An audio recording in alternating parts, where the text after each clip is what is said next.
प्रिय मित्रों, आपका स्वागत है हमारे पावन चैनल बजर चैलेंज में। आज हम आपको एक ऐसी अलौकिक कथा सुनाने जा रहे हैं जो आपके हृदय को भक्ति से भर देगी और आत्मा को दिव्यता का अनुभव कराएगी।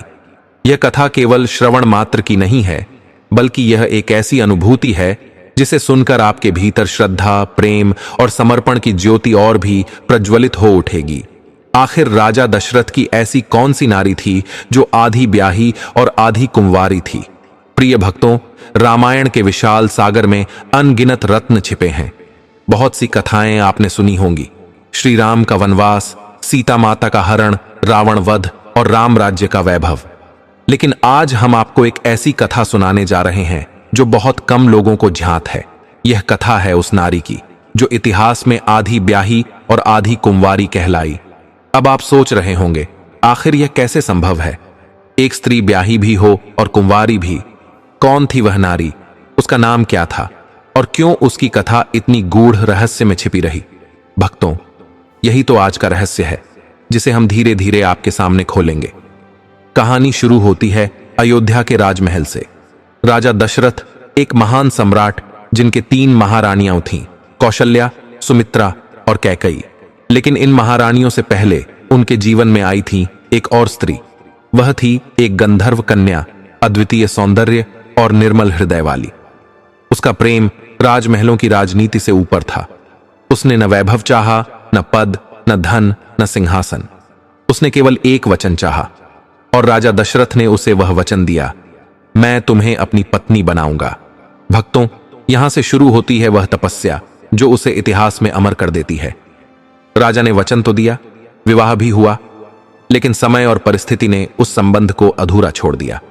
वह कन्या ब्याही भी थी, परंतु उसका वैवाहिक जीवन पूर्ण न हो सका और इसी कारण वह कहलाई आधी ब्याही और आधी कुंवारी। सोचिए भक्तों, कितना बड़ा त्याग होगा उस नारी का जिसने कभी शिकायत नहीं की, जिसने अपनी पीड़ा को अपने हृदय में छुपाए रखा। उसने राजमहल की चौखट नहीं देखी, उसने रानी का पद नहीं मांगा। उसका जीवन केवल एक वचन के नाम अर्पित रहा। अब आप सोच रहे होंगे, कौन थी वह नारी? उसका नाम क्या था? क्यों उसकी कथा रामायण में दबा दी गई? और आखिर उसका जीवन अधूरा क्यों रह गया? भक्तों, यही वह रहस्य है जो आज हम सबके सामने उजागर होने जा रहा है। इस कथा को अंत तक सुनना, क्योंकि यदि बीच में छोड़ दिया तो यह ठीक वैसा होगा जैसे कोई यज्ञ अधूरा रह जाए। और शास्त्रों में कहा गया है कि अधूरा यज्ञ पुण्य नहीं देता, बल्कि पाप का कारण बनता है।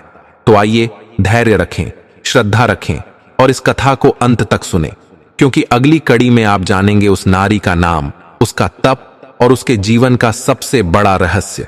तो आइए हम एक कथा के माध्यम से समझते हैं, क्योंकि कथा ही वह साधन है जो हमें भक्ति और सत्य के रहस्य तक पहुंचाती है। प्रिय श्रोतागण, एक समय की पावन कथा है। लंका के अधिपति रावण अपने पुष्पक विमान से आकाश मार्ग में विहार कर रहे थे। तभी उनकी दृष्टि पृथ्वी पर पड़ी। उन्होंने देखा कि एक स्त्री अपने अवगुणों के कारण अपने ही घर में कलह उत्पन्न कर रही थी। वह अपने पति से कटु वचन बोल रही थी, जिससे उसका पति अत्यंत दुखी और व्यथित था। उस स्त्री के घर में निरंतर क्लेश और दरिद्रता का निवास था। उसी समय रावण ने दूसरी ओर देखा। वहां एक स्त्री अपने पति का आदर कर रही थी, पूरे समर्पण और सच्चे मन से अपने परिवार की सेवा कर रही थी। वह समय पर भगवान की उपासना करती और अपने घर परिवार का ध्यान रखती थी। उसके घर में आनंद और लक्ष्मी का वास था, धन संपत्ति की कोई कमी नहीं थी। यह देखकर रावण के मन में विचार उठा, आखिर स्त्रियों में यह भेद क्यों है? कौन से ऐसे कारण हैं कि एक घर निर्धनता का घर बन जाता है और दूसरा लक्ष्मी का आंगन बन जाता है? इन प्रश्नों को लेकर रावण माता महालक्ष्मी के चरणों में पहुंचे। माता ने रावण को देखकर कहा, हे शिव भक्त रावण, आज किस प्रयोजन से हमारे पास आए हो?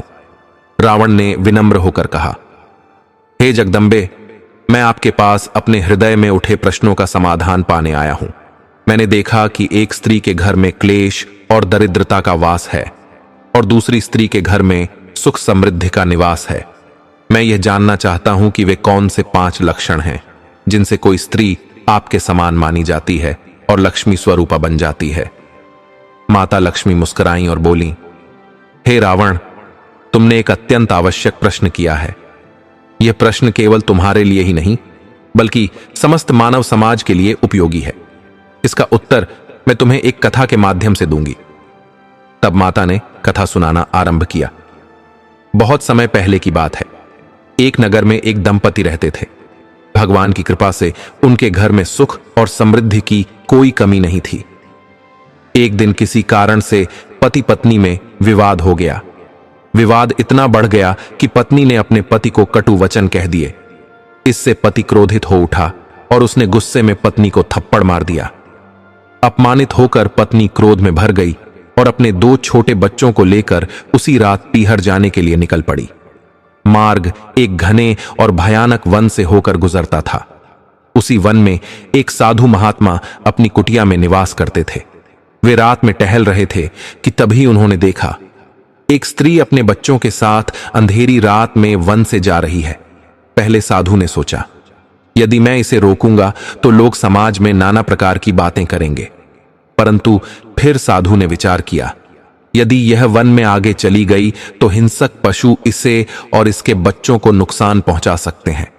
तब भगवान को मैं क्या उत्तर दूंगा। इस विचार से प्रेरित होकर साधु ने स्त्री को रोक लिया और पूछा, हे माता, इतनी रात को अपने नन्हे बच्चों सहित तुम इस भयानक वन में कहां जा रही हो। स्त्री ने रोते हुए कहा, आज मेरे पति ने मुझे अपमानित किया है, मुझे थप्पड़ मारा है। मैं अब उसके साथ नहीं रह सकती। मैं अपने पीहर जा रही हूं। साधु ने धैर्य से कहा, हे माता, तुम्हारे कटु वचनों ने भी तो क्रोध को जन्म दिया। पति ने क्रोध में आकर गलती की, परंतु तुम्हारा यह निर्णय और भी घातक है। क्रोध में अपने बच्चों को लेकर अंधेरी रात में निकलना उचित नहीं है। वन में भयानक पशु रहते हैं, वे तुम्हें और तुम्हारे बच्चों को हानि पहुंचा सकते हैं। स्त्री ने दृढ़ता से कहा, चाहे कुछ भी हो, मैं अब उस घर में नहीं लौटूंगी। साधु ने कहा, यदि तुम वापस नहीं लौटना चाहती तो कम से कम आज रात मेरी कुटिया में ठहर जाओ। प्रातः होने पर सुरक्षित मार्ग से आगे जाना। स्त्री मान गई। साधु ने उन्हें अपनी कुटिया में ठहराया, भोजन कराया और स्वयं बाहर मच्छरों के बीच पूरी रात जागते रहे। सुबह होने पर साधु ने स्त्री को समझाया, हे माता, जान लो कि घर में लक्ष्मी का वास तभी होता है जब स्त्री में 5 गुण होते हैं।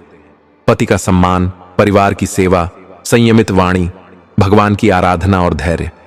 जब यह 5 लक्षण किसी स्त्री में होते हैं तो वह स्वयं लक्ष्मी स्वरूपा बन जाती है और उसके घर में धन धान्य की कभी कमी नहीं होती।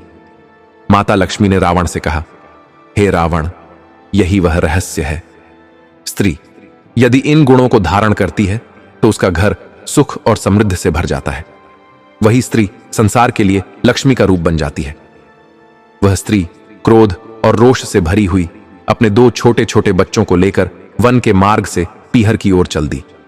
संयोग ऐसा रहा कि उस मार्ग पर यात्रीगण भी चल रहे थे, इसलिए उस रात उसे वन के हिंसक पशुओं से कोई भय न रहा।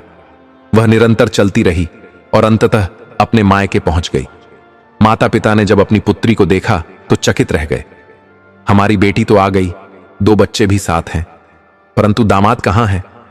जब उन्होंने उसकी मुखाकृति देखी तो वहां लालिमा और आंखों में क्रोध की ज्वाला जल रही थी। पिता समझ गए, निश्चित ही दामाद और पुत्री में कलह हुआ है। माता ने स्नेहपूर्वक पुत्री को भीतर ले जाकर विश्राम कराया। फिर पिता ने कोमल स्वर में पूछा, बेटी, क्या बात है? तुम्हारा पति तुम्हें छोड़ने क्यों नहीं आया? अवश्य कुछ विवाद हुआ होगा, हमें सत्य बताओ। हे रावण, तब वह पुत्री अपने पिता से बोली, पिताजी, हमारे बीच झगड़ा हुआ और मेरे पति ने मुझे थप्पड़ मारा। अब मैं उसके साथ कभी नहीं रहूंगी, मैं आपके घर ही रहूंगी। पिता ने गंभीरता से कहा, बेटी, यह सत्य है कि दामाद ने गलत किया, परंतु याद रखो, ताली कभी एक हाथ से नहीं बजती। अवश्य ही तुम्हारे मुख से भी कुछ कठोर वचन निकले होंगे। बिना कारण ऐसा क्यों होता? किंतु पुत्री ने अपने कटु वचनों का प्रसंग छिपा लिया और बोली, नहीं पिताजी, मेरी कोई भूल नहीं थी। बिना वजह उन्होंने मुझे थप्पड़ मारा। अब मैं मर तो सकती हूं, परंतु अपने ससुराल नहीं लौटूंगी। या तो यहीं रहूंगी या प्राण त्याग दूंगी। पिता यह सुनकर व्याकुल हो उठे।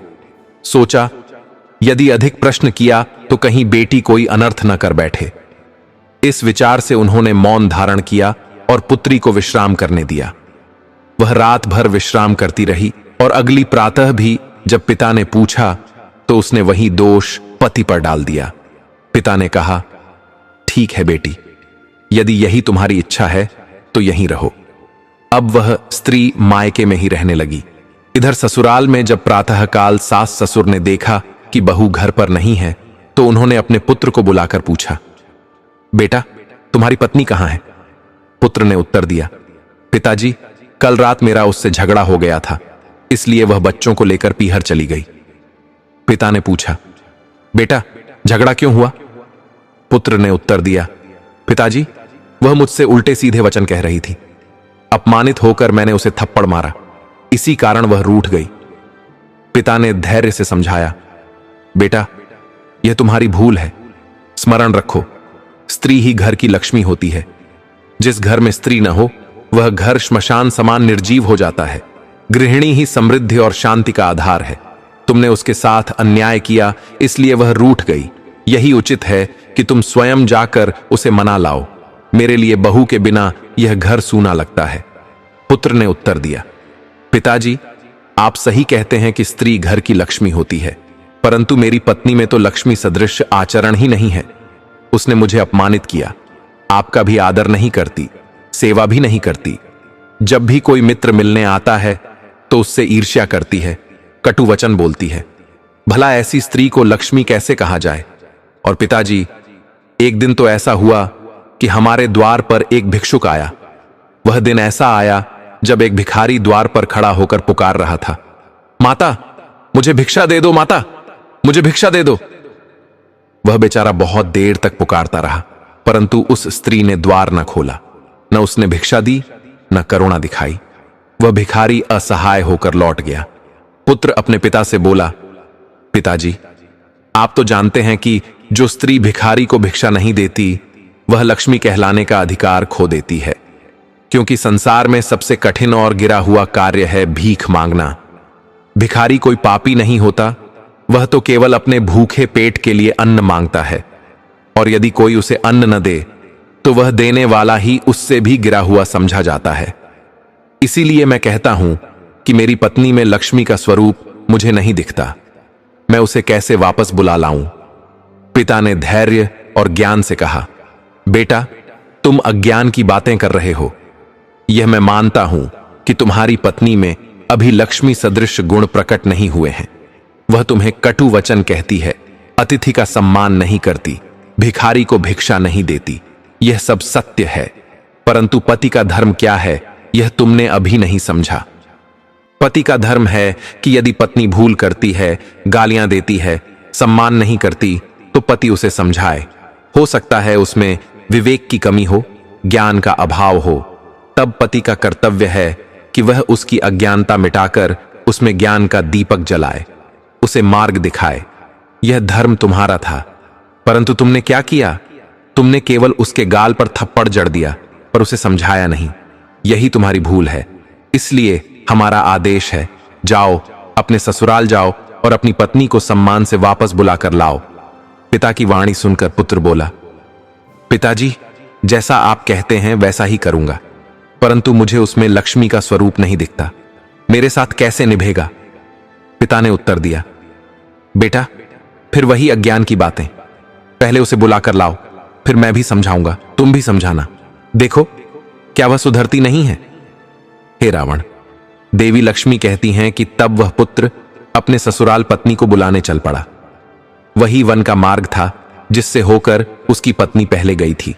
चलते चलते उसने देखा उसकी छोटी पुत्री की एक चप्पल भूमि पर पड़ी हुई है। उसका हृदय कांप उठा। हाय, कहीं वन में कोई अनर्थ तो नहीं हुआ, कोई विपत्ति तो नहीं आई? परंतु साहस कर आगे बढ़ा। ससुराल पहुंचने पर उसने देखा कि उसकी पत्नी द्वार पर बच्चों के साथ खड़ी है।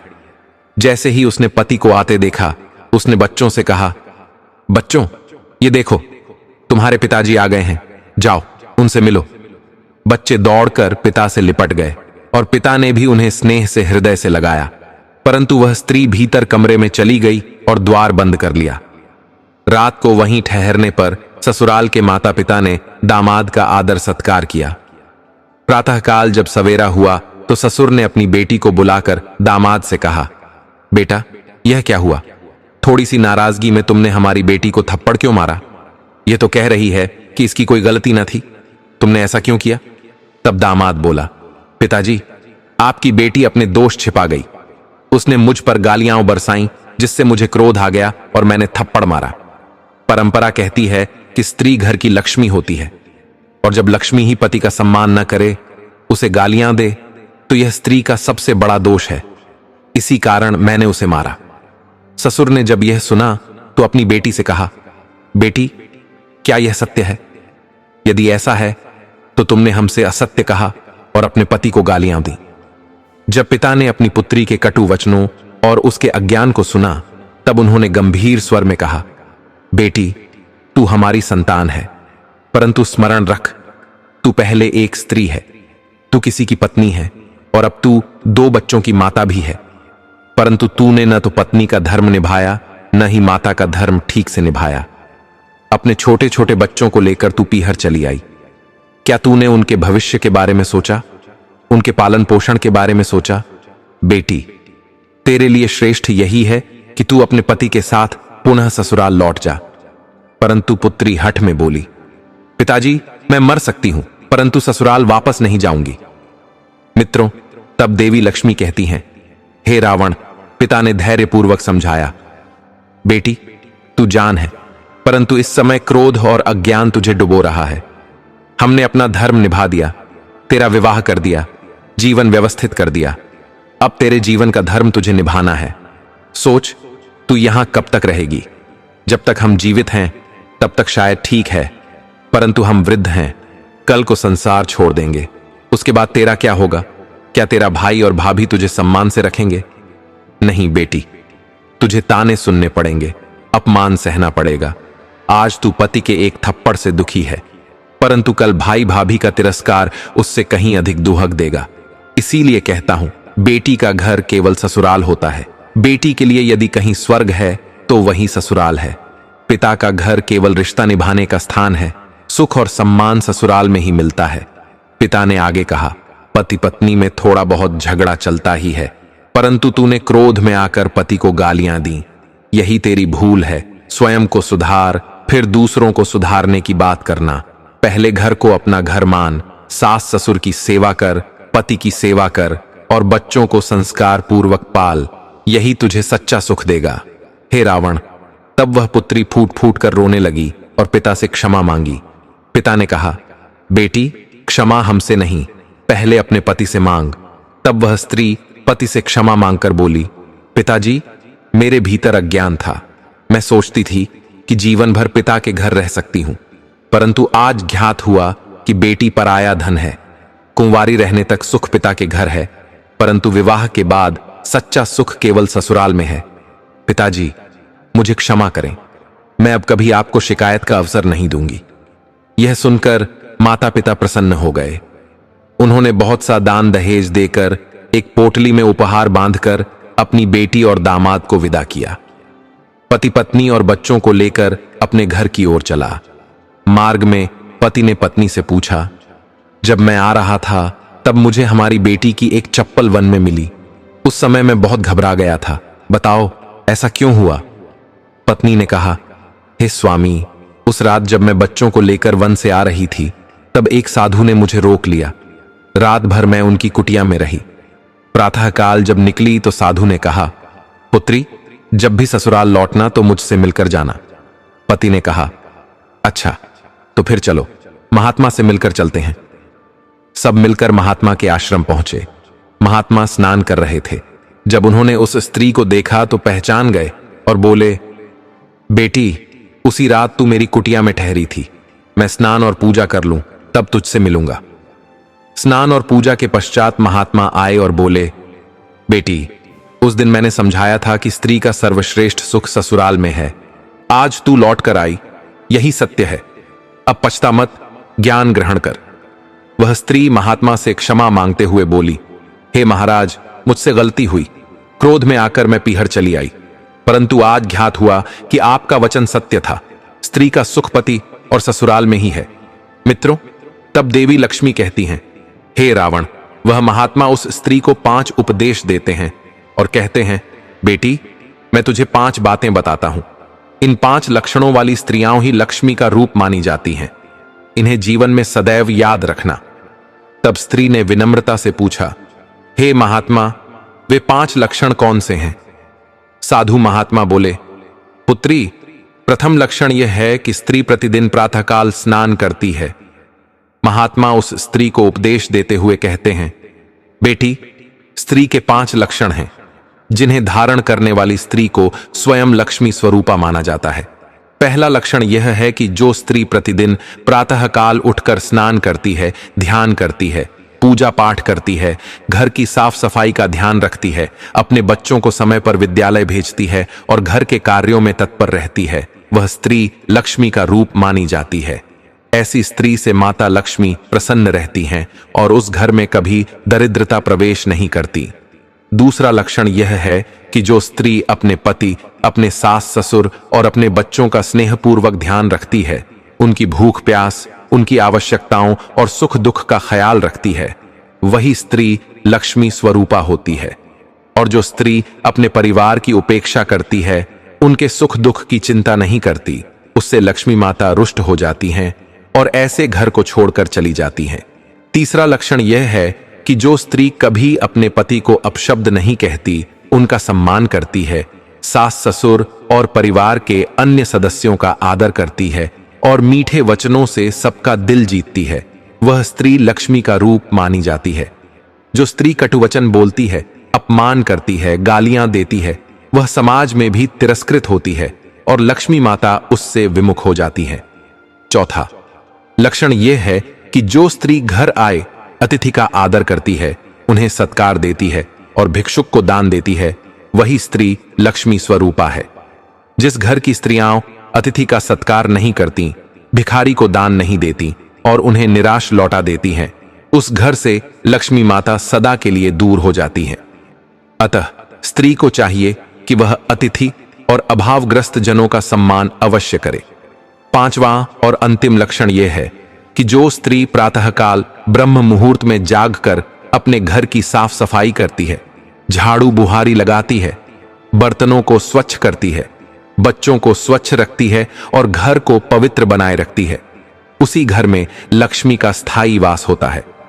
परंतु जो स्त्रियां देर तक सोती रहती हैं, घर की स्वच्छता और बच्चों की देखभाल में लापरवाह रहती हैं, वे लक्ष्मी स्वरूपा नहीं मानी जाती, अपितु कुलक्षणा कहलाती हैं। ऐसी स्त्रियों के घर से सुख, शांति और समृद्धि सदा के लिए दूर हो जाती है। हे बेटी, ये 5 लक्षण ही स्त्री को लक्ष्मी स्वरूपा बनाते हैं। इन्हें धारण करने वाली स्त्री के घर में सदा सुख, शांति और समृद्धि बनी रहती है। यह सुनकर वह स्त्री करबद्ध होकर बोली, हे महाराज, आपने जो 5 लक्षण बताए हैं, उन्हें मैं अपने जीवन में अवश्य धारण करूंगी। अब से मैं यही संकल्प लेती हूं कि अपने आचरण से मैं लक्ष्मी स्वरूपा बनने का प्रयास करूंगी। वह स्त्री महात्मा के उपदेश को सुनकर करबद्ध होकर बोली, हे प्रभु, आज से मैं निश्चय करती हूं कि इन 5 लक्षणों का पालन अवश्य करूंगी। अपने सास ससुर की, अपने पति की सेवा करूंगी, घर आए अतिथि का सत्कार करूंगी, भिखारी को दान दूंगी, प्रातःकाल शीघ्र उठकर घर की स्वच्छता रखूंगी और अपने बच्चों की उत्तम परवरिश करूंगी। यही मेरा धर्म और यही मेरा कर्तव्य होगा। उस स्त्री की वाणी सुनकर महात्मा प्रसन्न हो गए। तब पति ने भी महात्मा को प्रणाम कर आज्ञा ली और दोनों पति पत्नी अपने बच्चों सहित ससुराल लौट आए। वहां पहुंचकर स्त्री ने अपने सास ससुर के चरणों में गिरकर क्षमा मांगी और बोली, हे पिताजी, आज के बाद मैं कभी रूठकर अपने पीहर नहीं आऊंगी। सदा आपकी सेवा करूंगी और अपने पति की सेवा भी करूंगी। उस दिन से उस स्त्री ने उन 5 लक्षणों को अपने जीवन में धारण कर लिया और फिर उसके घर में सुख शांति का वास हो गया। किसी प्रकार की कमी शेष न रही और माता लक्ष्मी उस घर में स्थायी रूप से विराजमान हो गईं। तब माता लक्ष्मी रावण से कहने लगीं, हे रावण, अब तो तुझे ज्ञात हो गया कि स्त्री के वे 5 लक्षण कौन से हैं जिनसे वह स्वयं मेरा ही रूप बन जाती है। जिस स्त्री के भीतर ये गुण विद्यमान हो, उसके घर में धन, ऐश्वर्य और समृद्धि सदा बनी रहती है। माता की वाणी सुनकर रावण बोला, हे माता, आपने स्त्रियों के विषय में यह जो दिव्य ज्ञान कथा के रूप में मुझे प्रदान किया है वह महान उपदेश है। मैं आपके चरणों में कोटि कोटि प्रणाम करता हूं। हे भक्तजनों, ये कथा हमें यही शिक्षा देती है कि स्त्री के भीतर जब ये 5 लक्षण प्रकट होते हैं तब वह लक्ष्मी स्वरूपा होती है, और जब ऐसी स्त्री घर में होती है तो घर में सुख, समृद्धि और शांति सदा बनी रहती है। लेकिन कथा यहीं समाप्त नहीं होती। अब कथा का अगला प्रसंग आरंभ होता है, अयोध्या के महाराज दशरथ का प्रसंग। एक दिन महाराज दशरथ शिकार करने के लिए अपने शाही घोड़े पर सवार होकर वन में गए। राजसी तेज और पराक्रम उनके मुखमंडल पर झलक रहा था। शिकार राजाओं का केवल मनोरंजन न था, वह तो उनके साहस और पराक्रम का प्रमाण था। परंतु उस दिन भाग्य साथ न दे सका। पूरा दिन बीता किंतु कोई शिकार न मिला। थके हुए और निराश दशरथ एक विशाल वट वृक्ष की छाया में विश्राम करने लगे। चारों ओर वन का सन्नाटा था, केवल पत्तियों की सरसराहट और पक्षियों की ध्वनि सुनाई दे रही थी। तभी उनकी दृष्टि एक अनुपम सुंदरी पर पड़ी। वह ऐसी प्रतीत हो रही थी मानो स्वयं स्वर्ग से कोई अप्सरा उतर आई हो। उसके वस्त्र शोभायमान थे, उसकी चाल में अद्भुत आत्मविश्वास था और उसका सौंदर्य निर्जन वन में एक दिव्य आभा सा बिखेर रहा था। राजा दशरथ ने आश्चर्य से सोचा, इस घोर वन में जहां हिंस्र पशुओं का भय है, यह कन्या अकेली कैसे विचरण कर रही है। वे उसके समीप गए और विनम्रता से बोले, हे सुंदरी, आप कौन हैं? इस भयानक वन में अकेली क्यों विचरण कर रही हैं? क्या आपको यहां के संकटों का भय नहीं? कन्या ने मधुर मुस्कान के साथ उत्तर दिया, हे राजन, पहले आप अपना परिचय दीजिए। आपके वेशभूषा और राजसी तेज से प्रतीत होता है कि आप कोई सामान्य पुरुष नहीं, अपितु किसी राज्य के नरेश हैं। इस निर्जन वन में आपकी उपस्थिति मुझे चकित कर रही है। दशरथ ने गर्वपूर्वक कहा, मैं अयोध्या का महाराज दशरथ हूं।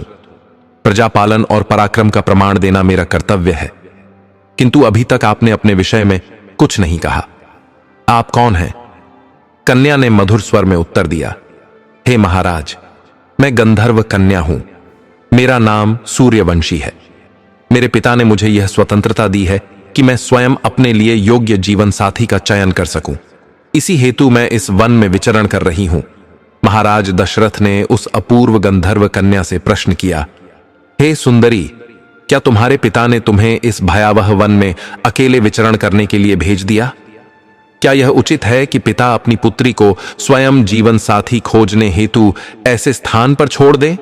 शास्त्र तो यह कहते हैं कि कन्या का विवाह पिता के मार्गदर्शन में ही होना चाहिए। सूर्यवंशी ने नम्रता और दृढ़ता से उत्तर दिया, हे महाराज, मेरे पिता ने मुझे यह स्वतंत्रता इसलिए दी है क्योंकि उन्हें मुझ पर विश्वास है कि मैं अपने जीवन के लिए उचित निर्णय कर सकती हूं। और आज जब मैंने आपको देखा है तो मेरा हृदय कहता है कि मेरी खोज अब पूर्ण हो चुकी है। आप ही मेरे लिए योग्य जीवन साथी हैं। दशरथ ने सौम्य मुस्कान के साथ कहा, हे कन्ये, तुम्हारा साहस और आत्मविश्वास अद्वितीय है, किंतु स्मरण रखो, मैं एक राजा हूं। मेरे कंधों पर अयोध्या और उसकी प्रजा का भार है। क्या तुम्हारे पिता ने तुम्हें यह अनुमति दी है कि तुम जिसे चाहो उसे वर चुन सको, चाहे वह राजा ही क्यों ना हो? सूर्यवंशी ने दृढ़ स्वर में कहा, हे राजन, मैं आपके दायित्वों से भली भांति परिचित हूं, परंतु मेरा हृदय आपको अपना चुका है। मैं केवल आप ही से विवाह करना चाहती हूं और आपके संग जीवन व्यतीत करना चाहती हूं। महाराज दशरथ, जो पहले ही उसके तेज, सौंदर्य और साहस से आकृष्ट हो चुके थे, बोले, हे सुंदरी, तुम्हारा विश्वास और प्रेम मेरे हृदय को स्पर्श कर रहा है। मैं तुमसे विवाह के लिए सहमत हूं, किंतु मेरी एक शर्त है। सूर्यवंशी ने विनम्रता से कहा, हे नाथ, आपकी शर्त क्या है? दशरथ बोले, मैं अभी तुम्हें साथ लेकर नहीं जा सकता। मुझे अयोध्या लौटना होगा और वहां से वैदिक रीति विधान के अनुसार बारात लेकर आऊंगा। तब हम धर्म सम्मत विवाह करेंगे।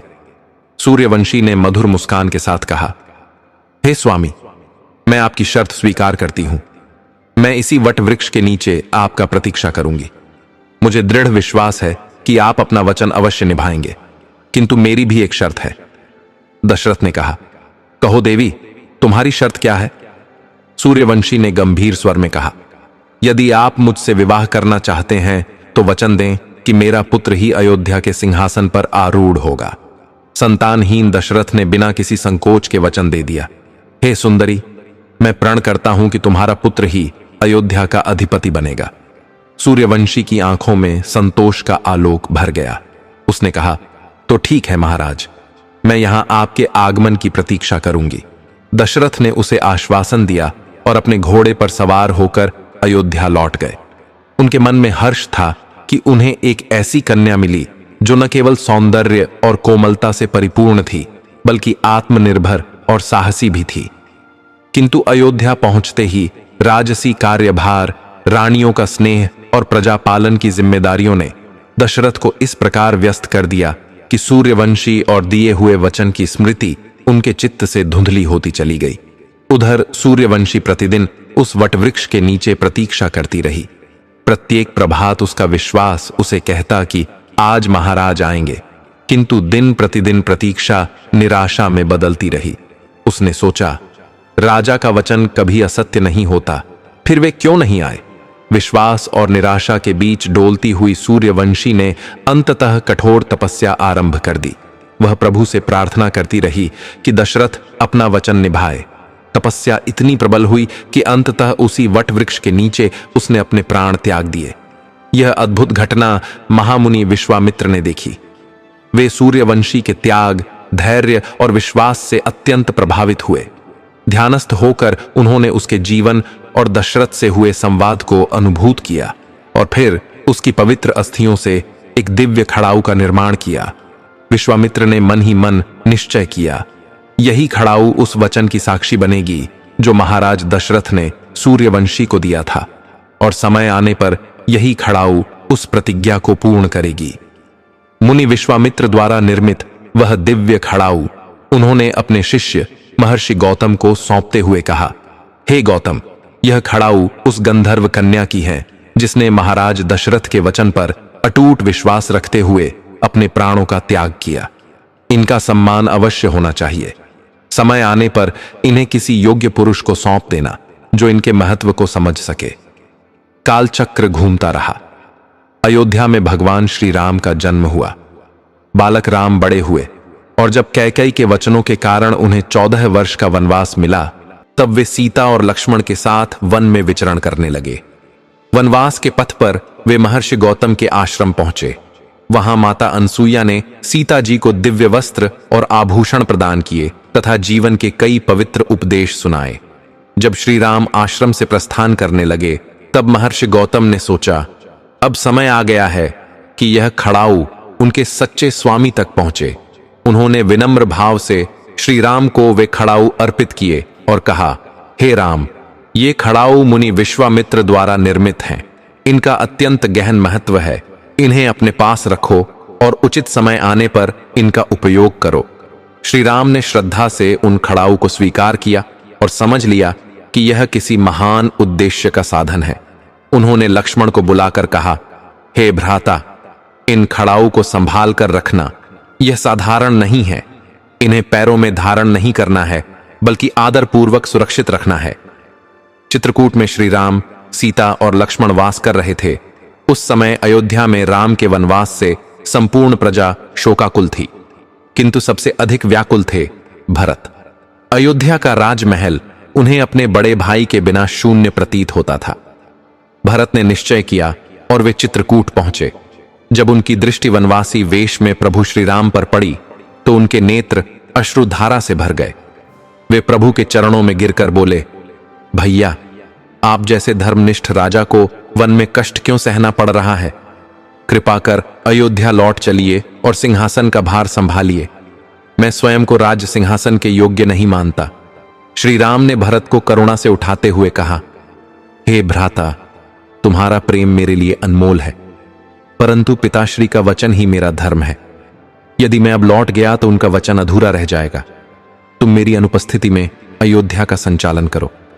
भरत ने अश्रुपूरित नेत्रों से कहा, भैया, यदि आप स्वयं अयोध्या नहीं लौट सकते तो मैं भी उस गद्दी पर नहीं बैठ सकता। आपके बिना मैं राजा नहीं बनूंगा। तब श्री राम ने गंभीर स्वर में कहा, भरत, यदि तुम मुझसे इतना प्रेम करते हो तो मेरी एक बात मानो।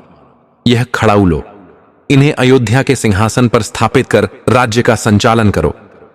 ये खड़ाऊ मेरे प्रतीक होंगे और तुम मेरे प्रतिनिधि बनकर प्रजा की रक्षा करना।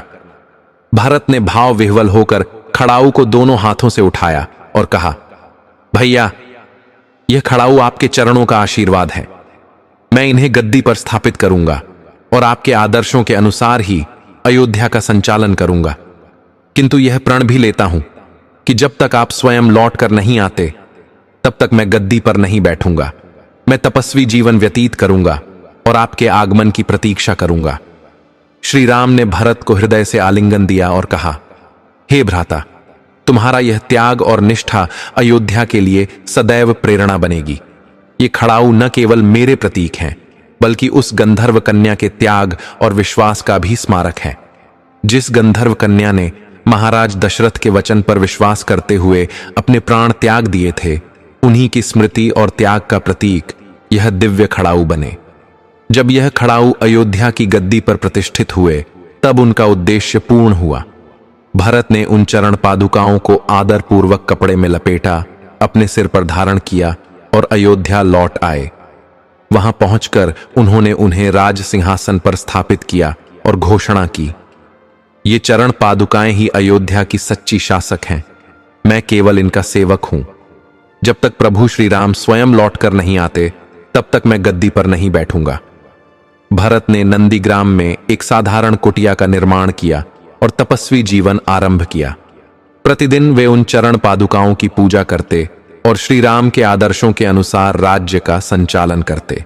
हे भक्तजनों, वही गंधर्व कन्या सूर्यवंशी थी, जो आधी ब्याही और आधी कुंवारी रही। ब्याही इसलिए कि उसका विवाह महाराज दशरथ से गंधर्व रीति से हुआ, और कुंवारी इसलिए कि उसने अपने पति के साथ वैवाहिक जीवन का सुख कभी नहीं भोगा। उसके त्याग और विश्वास ने खड़ाऊ के रूप में अमरता पाई। जब वे खड़ाऊ अयोध्या के सिंहासन पर प्रतिष्ठित हुए, तब सूर्यवंशी का वचन और उद्देश्य पूर्ण हुआ।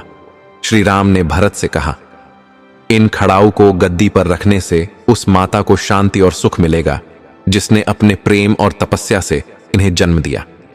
यह कथा हमें यह पावन संदेश देती है कि सच्चा प्रेम और दृढ़ विश्वास कभी व्यर्थ नहीं जाता। सूर्यवंशी का त्याग और दशरथ का अधूरा वचन भगवान श्री राम ने अपने धर्म और कर्तव्य के द्वारा पूर्ण किया। रामायण की यह कथा यह भी सिखाती है कि जीवन की प्रत्येक घटना के पीछे गहन अर्थ छिपा होता है और ईश्वर के विधान से सब कुछ उचित समय पर पूर्ण होता है।